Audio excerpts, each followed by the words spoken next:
Bonjour à tous et bienvenue dans cette nouvelle série de vidéos consacrée aux prochaines extensions de Yu-Gi-Oh! Aujourd'hui, nous allons parler de la prochaine extension qui sortira le 3 juin 2021, j'ai nommé Lightning Overdrive, ou Foudre Amplifiée pour le nom français. Tout comme pour la série sur le Vortex Embrasé, je vais principalement vous parler des nouveaux supports sur justement les vieux archétypes. Aujourd'hui, dans cette vidéo, nous allons parler de l'archétype des roses. L'archétype des roses s'oriente autour du dragon rose noir, carte emblématique de Akiza Izinski de Yu-Gi-Oh 5DS.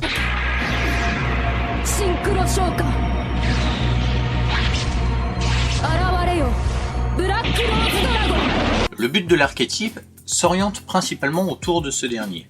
Le but est de l'invoquer le plus rapidement possible et d'activer ses effets. Lorsqu'il est invoqué par synchronisation, on détruit absolument tout le terrain. Contrairement aux archétypes que nous avons vus dans d'autres vidéos, cet archétype n'a pas de type défini. On peut très bien retrouver des monstres magiciens, des monstres guerriers, des monstres dragons également, mais néanmoins il y a un type de monstre qui est très récurrent dans ce deck, c'est naturellement les monstres plantes. En effet, il faut savoir que le dragon rose noir possède comme deuxième effet de pouvoir bannir un monstre plante depuis notre cimetière pour faire en sorte qu'un monstre en position de défense de notre adversaire passe en position d'attaque et réduire son attaque à 0. Nous allons voir donc les 5 nouvelles cartes proposées par Lightning Overdrive. Dragon Rose Rocks, un petit monstre à effet qui a 1600 d'attaque et 1200 de défense. Dragon synthoniseur de niveau 3, ténèbres. Son effet est le suivant. Lorsqu'il est invoqué, que ce soit par invocation normale ou spéciale, nous pouvons les récupérer une carte depuis notre deck à notre main qui lit spécifiquement le dragon rose noir, lui-même exclu. De plus, si cette carte est dans notre cimetière et que un monstre dragon rose ou un monstre synchro plante est détruit sur notre terrain, que ce soit au combat ou par l'effet d'une carte de notre adversaire, on peut récupérer directement le dragon rose rocks depuis notre cimetière à notre main, chaque effet ne pouvant être utilisé qu'une seule fois par tour. Autant dire que cette carte est plutôt pas mal.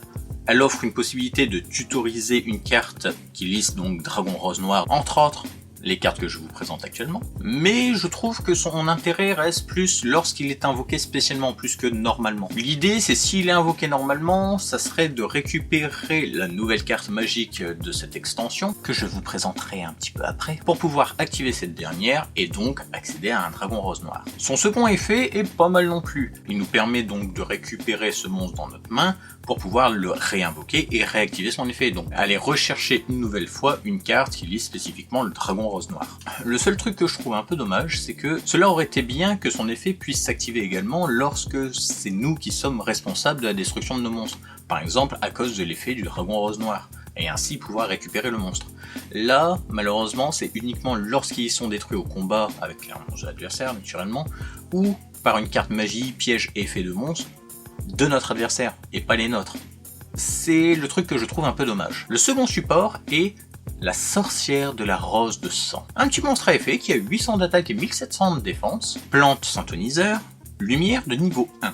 Son effet est un peu technique, donc on va le décortiquer un peu. Dans un premier temps, on peut la sacrifier pour ajouter une sorcière de la rose noire depuis notre deck à notre main. Puis, on sélectionne un monstre plante de niveau 3 ou moins depuis notre deck et on le place au-dessus de notre deck. Enfin, on invoque normalement la sorcière de la rose noire. Son second effet, c'est qu'on peut la bannir depuis notre cimetière pour récupérer un dragon rose noir ou un dragon rose de sang, la nouvelle synchro que je vous présente juste après, depuis notre cimetière ou qui est banni, et la replacer dans notre extra deck, chaque effet ne pouvant être utilisé qu'une seule fois par tour. Décortiquons un petit peu maintenant le premier effet. Dans l'idée, le but est d'invoquer notre sorcière de la rose noire normalement lorsque l'on ne possède aucune carte sur notre terrain. Par exemple, dans le premier tour, ça nous permet de déclencher l'effet de la sorcière de la rose noire et ainsi piocher notre monstre que nous avons placé grâce à l'effet de la sorcière de la rose de sang. Le combo recherché par cet effet est lié à un monstre appelé la fée de la rose. Le but est donc de placer la fée de la rose au-dessus de notre deck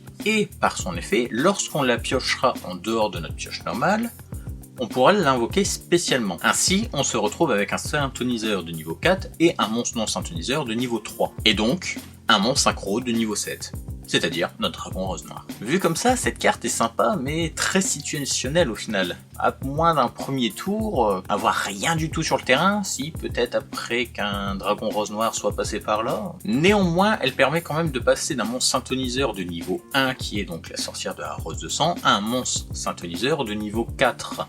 Si on invoque justement notre sorcière de la rose noire alors que l'on possède déjà des cartes sur notre terrain. Au moins, elle ne peut pas se détruire elle-même. Et surtout, son deuxième effet est pas mal du tout. Il est temps de parler du nouveau monstre synchro absolument incroyable. J'ai nommé le dragon rose de sang. Bon, j'avoue, vu comme ça, on a juste l'impression qu'elle a un peu changé de position, mais c'est un autre monstre, hein, je vous le garantis. Il s'agit donc d'un monstre synchro de niveau 10, de type dragon d'attribut feu, qui a 3200 d'attaque et 2400 de défense. Pour l'invoquer, il nous suffit juste d'avoir un monstre synthoniseur et un monstre non synthoniseur ou plus. Son effet est le suivant. Si elle est invoquée par synchronisation, on peut bannir toutes les cartes du cimetière. De plus, si on a invoqué notre monstre avec un dragon rose noir, ou un monstre synchro-plante, eh bien on peut détruire toutes les cartes sur le terrain excepté elle-même. Tenchi aime vraiment les decks radicaux.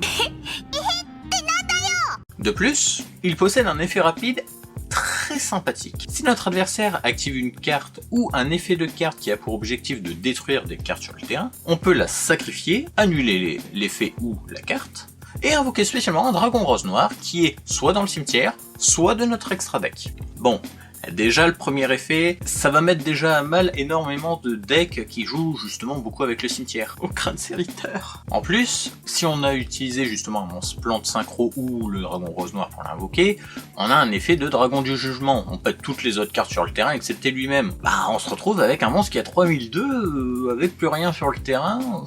Autant dire que ça fait un peu mal. Enfin, il possède quand même un effet qui est assez proche du dragon de poussière d'étoile. C'est-à-dire que lorsque justement un effet ou une carte a pour objectif de détruire des cartes sur le terrain, on la sacrifie et on réinvoque derrière le dragon rose noir. Autant dire que si notre monstre est menacé justement par un effet de carte, on le sacrifie, on invoque derrière le dragon rose noir. Au moins on a toujours quelque chose sur le terrain. La seconde synchro est Flora de la Rose du Jardin. Il s'agit d'un monstre synchro de niveau 5, synthoniseur, plante. Cette information est importante, retenez-la. Lumière, 800 d'attaque, 1600 de défense. Ses effets sont les suivants. Tout d'abord, on peut sélectionner une carte magie terrain actuellement sur le terrain et la détruire. On invoque ensuite un jeton rose qui est 800-800 de niveau 2 sur le terrain du joueur qui possédait cette carte magique. En contrepartie, on n'a pas le droit d'invoquer de l'extra deck, sauf des monstres synchro. Oh là là! Ensuite, son deuxième effet qui est pas mal du tout, une fois par chaîne, durant la main phase de notre adversaire, on peut faire une invocation synchro en utilisant ce monstre. Décortiquons un petit peu son effet. Dans un premier temps, elle permet de détruire les magies de terrain, ce qui est quand même déjà pas mal. Et ce qui est bien, c'est que Ren nous empêche de détruire nos propres magies de terrain. C'est-à-dire qu'avec son effet, on détruit par exemple Jardin Infernal, et cela va nous permettre d'invoquer spécialement un jeton de niveau 2 sur notre terrain. Je rappelle que notre monstre que je vous présente actuellement est un monstre synchro synthoniseur de niveau 5. Et on invoque un monstre jeton, donc non synthoniseur, de niveau 2. Ça nous permet donc d'accéder à un dragon rose noir. Et cette particularité est encore plus intéressante quand on regarde son deuxième effet. En effet, son deuxième effet nous permet de faire une synchronisation durant le tour de l'adversaire. C'est-à-dire que si on possède justement notre monstre synchro synthoniseur et notre jeton de niveau 2 sur notre terrain, on peut faire un dragon rose noir durant le tour de l'adversaire. Or, le dragon rose noir, lorsqu'il est invoqué par synchronisation, on peut détruire tout le terrain. C'est-à-dire qu'on peut détruire le terrain de l'adversaire durant son tour. Ce qui nous laisse le champ libre total durant notre prochain tour. Bien placé, on se retrouve avec absolument rien devant nous et nous l'opportunité de lui faire très mal. C'est absolument pas mal du tout. Et c'est encore plus incroyable avec la dernière carte que je vous propose qui est Pouce de Rose Basale. C'est donc une magie jeu rapide qui possède deux effets distincts. Le premier nous permet d'invoquer spécialement un monstre dragon rose depuis notre main ou notre cimetière. Le second dit que si cette carte est posée et qu'elle est détruite, on peut sélectionner un dragon rose noir ou un monstre qui liste spécifiquement dragon rose noir, qui est soit banni, soit dans notre cimetière,